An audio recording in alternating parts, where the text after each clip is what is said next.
রাতের ডাক পিয়ানো। রাজীব একটা পুরনো ডাকবাংলো রাত কাটাতে এসেছিল।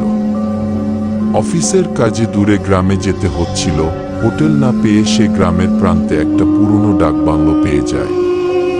কেয়ারটেকার বলেছিল, সারা রাত দরজা বন্ধ রাখবেন বাবু, কেউ দরজায় কড়া নাড়লে খুলবেন না কি।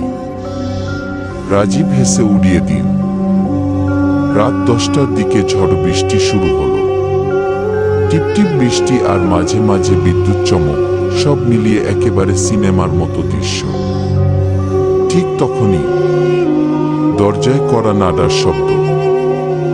রাজীব চমকে উঠল। কে? কোনো উত্তর নেই।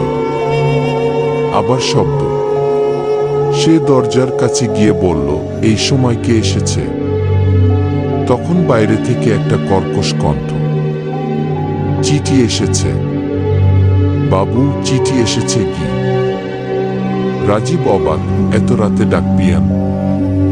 সে দরজা খুলে দিল, কিন্তু বাইরে কেউ নেই।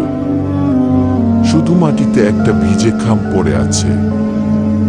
সে খামটা তুলে নিয়ে দেখল তার নিজের নাম লেখা, আর ভেতরে একটা কাগজ যেখানে লেখা, তুমি দরজা খুলবে না বলেছিলাম কি?